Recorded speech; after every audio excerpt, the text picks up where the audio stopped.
बिस्मिल्लाहिर्रहमानिर्रहीम। अस्सलाम वालेकुम रहमतुल्लाहि वबरकातुहू।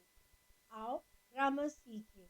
इस वीडियो में हम देखेंगे और पंक्चुएशन और उसका इस्तेमाल, और आखिर में सॉल्व करेंगे सैम्पल बोर्ड के क्वेश्चन के आंसर। ओके, तो लेट्स सीज द डे, मतलब इस दिन का भरपूर फायदा उठाएं। पंक्चुएशन मार्क है अपॉस्ट्रॉफी। इसकी निशानी कैसी होती है?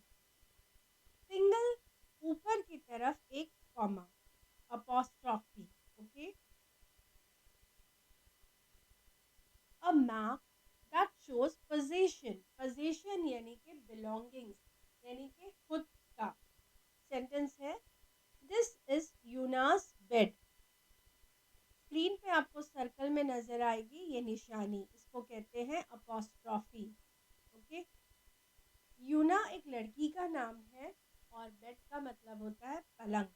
द बेड दैट यूना ओन्स, यानी ये पलंग जो है यूना को बिलोंग करता है। ये यूना का खुद का पलंग है। उर्दू में हम कहते हैं राज का, राज का स्टूल। ओके, राज की साइकिल, या फिर राज के वालिद, यानी कि ये सारी चीज़ें राज की है। तो का, की या फिर के जाहिर करने के लिए हम अपॉस्ट्रॉफी का इस्तेमाल करते हैं।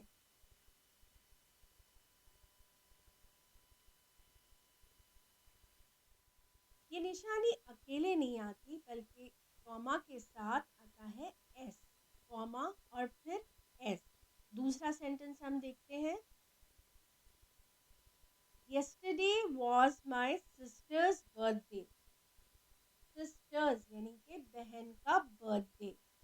यस्टरडे यानी कि गुजरा हुआ कल। तो जो कल गुजर गया, यानी कि कल मेरे सिस्टर्स यानी कि बहन का बर्थडे था। The birthday of my sister's. तो यहाँ पर कॉमा के बाद एस लगता है। ओके, याद रखना है आपको, कॉमा के बाद एस। तो उसी तरह अगर हम कहेंगे यूनास, यूना का बेड। सिस्टर्स बर्थडे यानी कि बहन का बर्थडे, या फिर राज फादर यानी कि राज के वालिद, कॉमा और फिर एस। ओके, इसकी निशानी क्या है? ऊपर एक कॉमा और उसके बाद एस, तो ये बन जाता है राज फादर यानी कि राज के वालिद। लेकिन इसके भी बहुत रूल है। इसके रूल देखते हैं हम। Noun that ends with S. अगर नाम में ही एस आ जाए तो फिर क्या करोगे? ओके, तो देखो, एक नाम है सुहास। सुहास के आखिर में ऑलरेडी एस है, तो फिर क्या करोगे आप? क्या आप ऐसे लिखोगे सुहास पेरेंट्स आर हियर, यानी कि सुहास के वालिद, सॉरी, सुहास के वालिदैन जो है यहाँ पर है। तो जाहिर सी बात है, दो एस बिल्कुल ही अच्छे नहीं लग रहे और ये रूल्स में भी नहीं आते हैं। तो इसके लिए ये है रॉन्ग। तो फिर राइट क्या है? Yes, Suhas parents are here. यहाँ पर एस जो है वो डिसअपियर हो जाता है, गायब हो जाता है। जब एक एस ऑलरेडी मौजूद हो तो दूसरा एस नहीं आता, सिर्फ एक कॉमा होता है और डायरेक्ट हम सेंटेंस लिख सकते हैं। जैसे कि Suhas parents are here, Suhas के वालिदैन यहाँ पर है। ओके, दूसरा रूल है प्लूरल फॉर्म, यानी कि जमा की सूरत। जब नाम जमा हो, यानी कि इसम जो है जमा हो, जैसे स्टूडेंट्स, टीचर्स, या फिर लर्नर्स। लर्नर्स आप कह सकते हो जो सीखने वाला हो, यानी कि तालिब इल्म। सेंटेंस है हमारा लर्नर्स वर्कशीट्स आर डन। तो यहाँ पर भी डबल एस है, तो एक एस जो है वो डिसअपियर हो जाएगा, गायब हो जाएगा, यानी कि हम उसको नहीं लिखेंगे। अगर हम एस लिख देते हैं तो वो हमारा सेंटेंस रॉन्ग हो जाएगा और फिर हमें नंबर नहीं मिलेंगे। तो हमें राइट रूल सीखना है कि अगर एस हो तो सिर्फ कॉमा लगता है, उसके बाद वाला एस नहीं लगता। Got it? तो करेक्ट सेंटेंस है हमारा लर्नर्स वर्कशीट्स आर डन, यानी कि जो तालिब इल्म लोग तालिब इल्म की जो है सॉरी तुलबा की जो वर्कशीट है वो कंप्लीट हो चुकी है। अब हम देखते हैं पॉसेसिव प्रोनाउन यानी कि ज़मीर। इन अल्फाज से आप ऑलरेडी वाकिफ़ हो, जैसे कि योर्स, योर्स यानी कि तुम्हारा, योर्स पेन तुम्हारा पेन, हर्स पेन यानी वो लड़की का पेन, आस पेन यानी कि हमारा पेन, देयर्स पेन उनका पेन। इट्स जो हम इस्तेमाल करते हैं वो है बेजान लोगों, बेजान चीज़ों के लिए, और हिज पेन यानी कि वो लड़के का पेन। बच्चों आपने पिछली जमात में ये सारे अल्फाज पढ़ चुके हैं, राइट? लेकिन अगर मैं कहूँ योर्स यानी कि तुम्हारा, तुम्हारा में तो एस आना चाहिए, तुम्हारा, राइट? लेकिन यहाँ पर एस नहीं आता क्योंकि डबल एस होने की वजह से एक एस कट जाता है, गायब हो जाता है, हम उसे नहीं लिखते। लेकिन ऐसे अल्फाज यानी कि ज़मीर में हम कॉमा भी नहीं डालते हैं।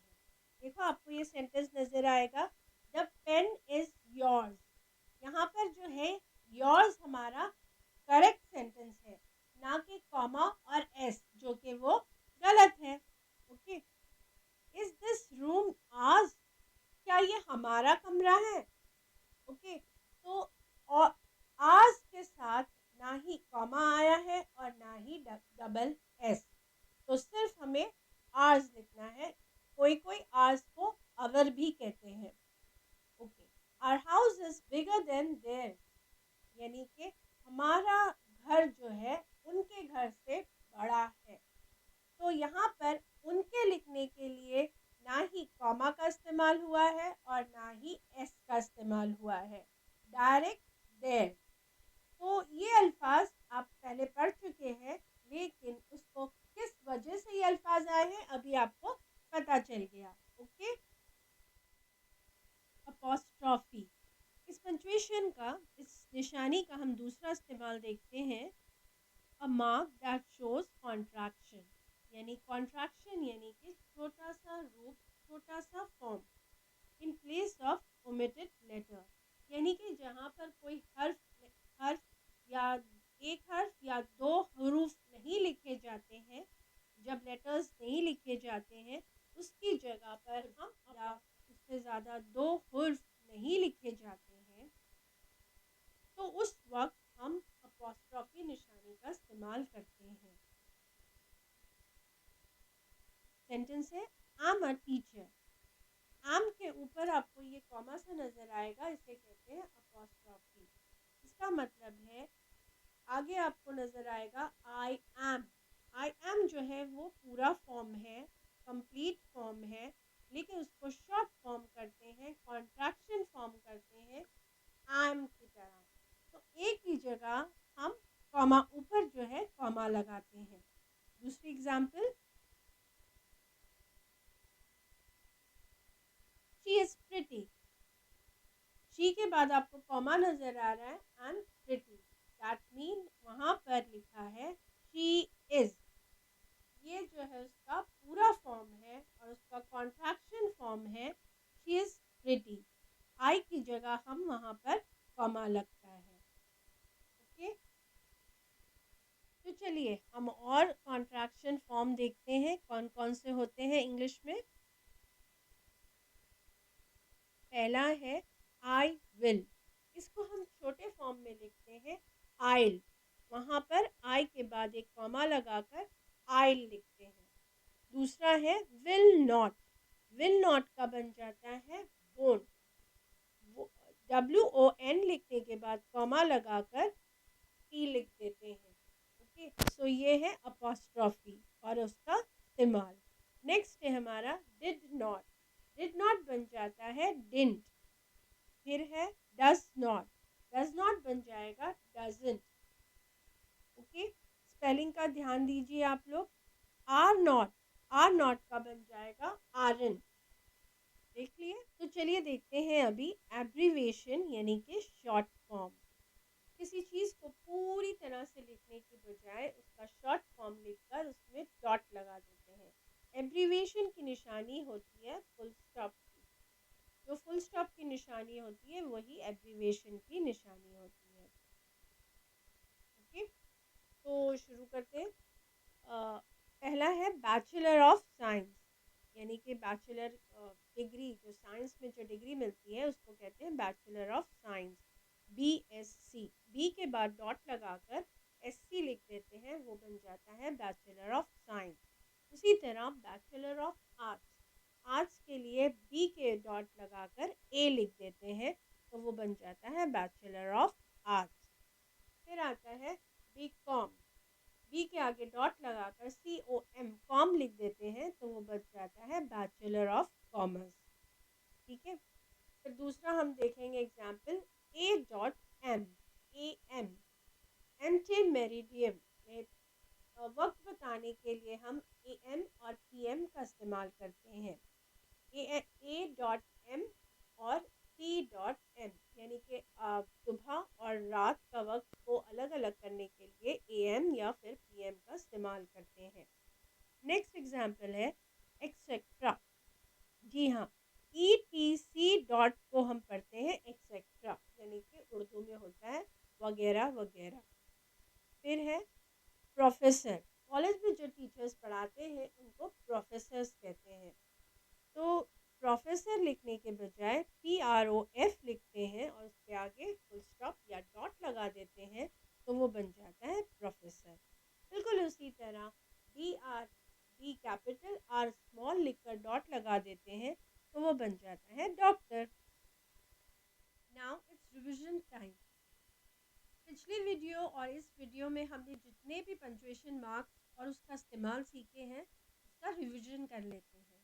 सबसे पहले है कैपिटल लेटर।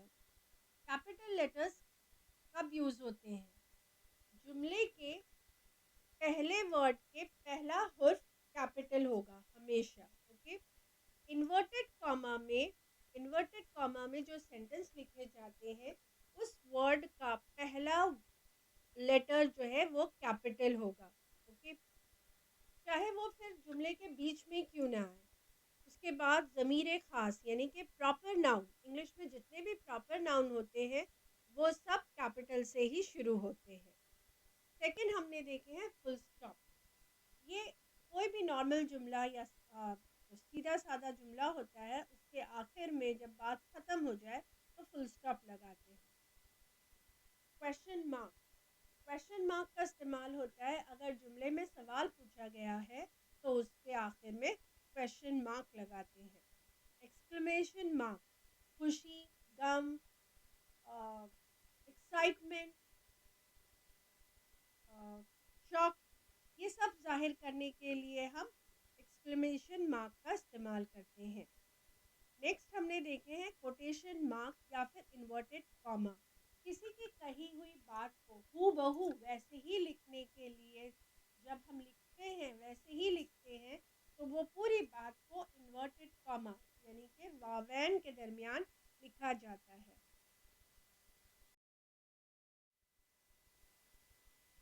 नेक्स्ट है हमारा कॉमा। कॉमा का इस्तेमाल कब होता है? जुमले में थोड़ा सा ठहराव या थोड़ा सा रुकने के लिए हम कॉमा का इस्तेमाल करते हैं। या फिर जुमले में पूरी लिस्ट दी गई हो तो उस लिस्ट को एक ही खासियत रखने वाले अल्फाज को अलग करने के लिए उसके दरमियान में कॉमा लिखते हैं।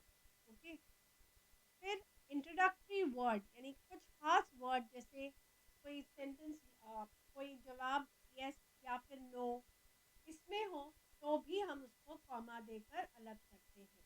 जैसे yes I did that work, okay, मैंने वो काम कंप्लीट कर दिए, तो यस के बाद कॉमा आ जाएगा। या फिर वेल, आप बहुत अच्छा काम किए, well you have done a great job, आपने बहुत अच्छा काम किया। ओके, फिर नेक्स्ट है हमारा अपोस्ट्रॉफी। अपोस्ट्रॉफी का इस्तेमाल दो चीज़ों के लिए होता है, एक पोजीशन और दूसरा कॉन्ट्रैक्शन। ओके, ऊपर की तरफ एक कॉमा आता है। पोजीशन यानी कि खुद का, ज़ाती तौर पर कोई चीज़ किसी को बिलोंग करती है यानी उसकी खुद की होती है, तब हम अपोस्ट्रॉफी और उसके बाद एस लगा देते हैं। ठीक है, लेकिन इसके लिए भी रूल्स है। अगर नाम में ही एस आ जाए तो फिर हम दो एस नहीं लिखते, बल्कि सिर्फ एक एस कॉमा लगाकर एक ही एस लिखते हैं। या फिर जब जमा का जिक्र कर रहे हैं जैसे लर्नर्स, इसमें हम सिर्फ कॉमा लगाते हैं, एस नहीं लगाते। ओके, दूसरा हमने देखे थे कॉन्ट्रैक्शन। कॉन्ट्रैक्शन यानी कि कोई चीज़ वर्ड में कोई लेटर्स को ओमिट कर दिया जाता है, यानी कि उसको नहीं लिखा जाता है। जैसे she is beautiful, instead of she is beautiful अगर हम शी इज़ ब्यूटिफुल लिख दें तो भी हमारा सेंटेंस करेक्ट होगा। तो जो लेटर्स को ओमिट करते हैं उसकी जगह पर भी हम कॉमा लगा कर, कॉमा है लेकिन उसको कहते हैं अपोस्ट्रॉफी। ओके, नेक्स्ट है हमारा एब्रीवेशन या फिर शॉर्ट फॉर्म। कोई बड़े से वर्ड्स को लिखने के लिए हम छोटे से वर्ड का इस्तेमाल करते हैं, जैसे डॉक्टर, उसके बजाय हम सिर्फ DR लिखकर एक डॉट लगा देते हैं तो वो भी हमारा डॉक्टर ही रहेगा, तो उसको कहते हैं शॉर्ट फॉर्म। ओके, सॉल्व करते हैं सैम्पल बोर्ड पेपर। पहला क्वेश्चन है इसमें, क्वेश्चन 1। पिछले वीडियो में मैंने आपको ये क्वेश्चंस दी थी। ये क्वेश्चंस है सैम्पल बोर्ड की तरफ से जो सैम्पल पेपर दिए गए उनमें से ये क्वेश्चन है। ओके, तो अभी हम देखते हैं क्वेश्चन और उसको सॉल्व करते हैं। पहला जो है वो लिखा है पंचुएट द फॉलोइंग, यानी नीचे दिए हुए हैं उनको सेंटेंस को पंचुएट करना है, हमें पंचुएशन मार्क का इस्तेमाल करना है। ठीक है, फर्स्ट क्वेश्चन है We won't get a taxi in this rain, I grumbled. कितना बेजान सा लग रहा है ये सेंटेंस। अब हम पंचुएशन डालकर इसमें कुछ जान लाते हैं। तो ये है पहला answer. Okay, sentence with punctuation mark. सबसे पहले हम देखते हैं आई ग्रम्बल्ड। ग्रम्बल्ड का मतलब होता है गुस्से में बड़बड़ाना। अब ये बड़बड़ाना भी जो है बात करना ही हुआ है, किसी की कही हुई बात है, तो ये आएगा इन्वर्टेड कॉमा में। वी से लेकर रेन तक के जो है वो इन्वर्टेड कॉमा में होगा। ठीक है, फिर सेंटेंस का पहला वर्ड का पहला लेटर यानी कि वी जो लिखा हुआ है उसका पहला लेटर जो होगा कैपिटल होगा। ठीक है, फिर उसके बाद आएगा वोंट। वोंट का मतलब विल नॉट। विल नॉट यहाँ पर कॉन्ट्रैक्शन फॉर्म में लिखा हुआ है, तो यहाँ पर हम अपोस्ट्रॉफी का इस्तेमाल करेंगे, ऊपर की तरफ एक कॉमा, और ये बन जाएगा वोंट। ठीक है, और क्योंकि एक सेंटेंस खत्म हुआ है, रेन तक एक सेंटेंस खत्म हुआ है, फिर दूसरा शुरू हुआ है, इस दोनों सेंटेंस के बीच में थोड़ा सा वक्फा है, इसलिए यहाँ पर होगा कॉमा का इस्तेमाल। और आखिर में होगा, सेंटेंस खत्म हो गया, कंप्लीट हो गया, तो आखिर में होगा फुल स्टॉप। देखिए अब इस सेंटेंस में कितनी जान आ गई है। Next question, So what does it matter? His wife replied. Again, बड़ा बेजान सा लग रहा है। ओके, अब आंसर नंबर 2।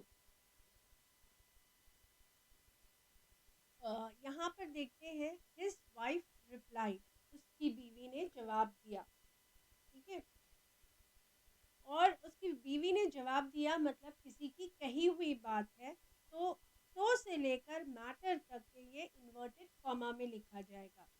बिगिनिंग में यानी कि शुरुआत में दो इन्वर्टेड कॉमा और मैटर के बाद दो इन्वर्टेड कॉमा ऊपर की तरफ ओके लिखा जाएगा। फिर उसके बाद सेंटेंस का पहला वर्ड का पहला लेटर दैट इज सो, वो भी कैपिटल लिखा जाएगा। क्योंकि एक सेंटेंस खत्म हुआ है, थोड़ा सा वक्फा है और फिर कहा गया हिज वाइफ रिप्लाइड, तो इन दोनों के सेंटेंस के बीच में कॉमा का इस्तेमाल होगा।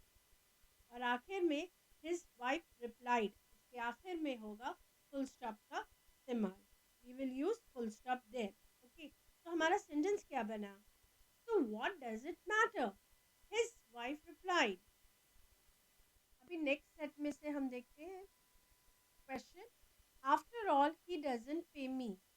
बस इतना सही लिखा है, इसमें बिल्कुल कोई भी जान नहीं है।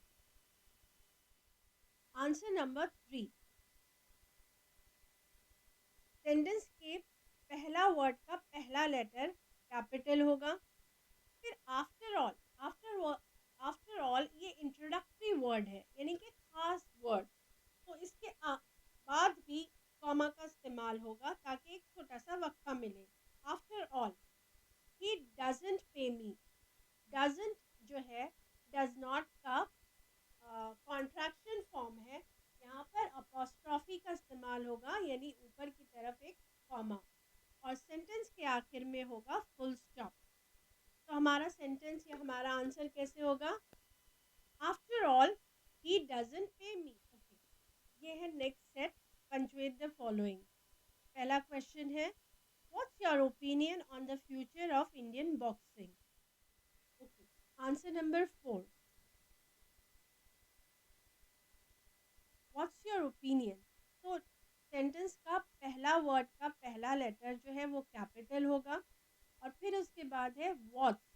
व्हाट्स कॉन्ट्रैक्शन फॉर्म है व्हाट इज, इसलिए यहाँ पर आई को ओमिट किया गया है, नहीं लिखा गया है, तो उसकी जगह अपॉस्ट्रॉफी का इस्तेमाल करेंगे और ऊपर की तरफ कॉमा डालेंगे। ठीक है, your opinion on the future of Indian boxing. तो यहाँ पर एक सवाल पूछा गया है कि आपकी क्या राय है, इंडियन बॉक्सिंग के बारे में आपकी क्या राय है। तो ये जुमला एक सवाल है, इसलिए इसके आखिर में आएगा क्वेश्चन टैग। हमारा आंसर हुआ what's your opinion on the future of Indian boxing. Next question है, the author of Swami and Friends is India's one of the greatest author of all time. Answer number 5, the author. तो sentence का पहला word का पहला letter capital होगा। The author of, author यानी कि मुसन्निफ। मुसन्निफ किस चीज़ के? बुक के। बुक का नाम है स्वामी एंड फ्रेंड्स। इसको थोड़ी इम्पोर्टेंस दी गई है, इसके लिए इसे एक इन्वर्टेड कॉमा में लिखना होगा। स्वामी एंड फ्रेंड्स को एक इन्वर्टेड कॉमा में लिखना होगा, और ये ज़मीर ख़ास यानी प्रॉपर नाउन है। बुक का नाम जो है वो प्रॉपर नाउन है, इसलिए बुक का नाम का पहला लेटर भी कैपिटल होगा। Is India's one of the greatest author, India's यानी कि इंडिया के, तो यहाँ पर अपॉस्ट्रॉफी एस का इस्तेमाल होगा, यानी कि ऊपर से एक कॉमा और फिर S. One of the greatest author of all time, यहाँ पर सेंटेंस ख़त्म हो रहा है, यानी कि जो स्वामी एंड फ्रेंड्स जो किताब के जो मुसन्निफ थे वो इंडिया के, हिंदुस्तान के मशहूर मुसन्निफ़ों में शुमार होता है, उनका शुमार इंडिया के मशहूर मुसन्निफ़ों में होता है। यहाँ पर सेंटेंस ख़त्म हो रहा है, इसलिए आएगा फुल स्टॉप। मुझे कुछ और सवाल मिले हैं जो सैम्पल पेपर में दिए गए थे, तो चलिए वो भी सॉल्व कर लेते हैं। पहला क्वेश्चन है, उसमें she smiled a beggar change my life, बिल्कुल बेजान सा सेंटेंस है। ठीक है, तो अभी हम इसको पंचुएट करते हैं। सेंटेंस का पहले वर्ड का पहला लेटर कैपिटल होगा। ठीक है, शी स्माइल्ड यानी वो मुस्कुरा कर बोली, मुस्कुरा कर बोली, राइट। तो ये हुआ, ये किसी की कही हुई बात है, तो अ से लेकर लाइफ तक जो है वो इन्वर्टेड कॉमा में होगा। ठीक है, शी स्माइल्ड और अ बेगर ये दोनों अलग अलग सेंटेंस है, तो उसके बीच में एक छोटा सा वक्फा है, इसलिए होगा शी स्माइल्ड और उसके बाद एक कॉमा। मैंने आपको बता चुकी हूँ कि कैपिटल लेटर का इस्तेमाल होगा अगर इन्वर्टेड कॉमा में लिखा गया है शुरुआत से, चाहे वो सेंटेंस के बीच ही क्यों ना हो। तो अ जो है हमारा वो कैपिटल होगा। ठीक है, फिर लास्ट में हमारा सेंटेंस खत्म होता है वहाँ पर फुल स्टॉप। ठीक है, तो ये सेंटेंस का मतलब है वो मुस्कुराकर बोली कि एक फकीर ने मेरी जिंदगी बदल दी। She smiled, a beggar changed my life. Okay.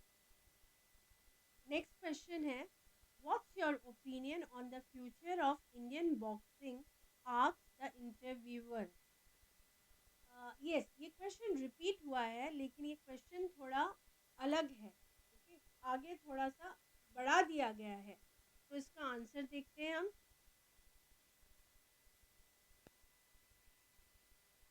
What's your opinion, तो सबसे पहले देखते हैं आस्क द इंटरव्यूअर, यानी कि जो इंटरव्यू ले रहा था उसने पूछा। अब पूछा है तो किसी की कही हुई बात है। ठीक है, तो ये होगा व्हाट से लेकर बॉक्सिंग तक के जो है वो इन्वर्टेड कॉमा में होगा, यानी कि वावेन के बीच में लिखा जाएगा। फिर सेंटेंस का पहला वर्ड का पहला लेटर कैपिटल होगा। अब ये है व्हाट, यानी कि व्हाट इज का कॉन्ट्रैक्शन फॉर्म, तो यहाँ पर अपॉस्ट्रॉफी का इस्तेमाल होगा, यानी ऊपर की तरफ एक कॉमा। ठीक है, अब ये सेंटेंस खत्म होता है इंडियन बॉक्सिंग तक, तो वहाँ पर इन्वर्टेड कॉमा क्लोज हो जाएगा। अब ये दो सेंटेंस के बीच में थोड़ा सा वक्फा है, इसलिए बॉक्सिंग के बाद कॉमा का इस्तेमाल होगा और सेंटेंस के आखिर में होगा डॉट, यानी कि फुल स्टॉप। तो ये सेंटेंस का मतलब है what's your opinion on the future of Indian boxing, asked the interviewer. Interview लेने वाले ने पूछा कि आपकी राय क्या है, इंडियन बॉक्सिंग के बारे में आपकी राय क्या है। तो बस आज के लिए इतना ही। अगर वीडियो पसंद आए तो लाइक, शेयर और सब्सक्राइब ज़रूर कीजिए। अगर कोई सुझाव हो तो कमेंट सेक्शन में लिख दीजिए। अपना बहुत बहुत ख्याल रखिए और best of luck for your exam.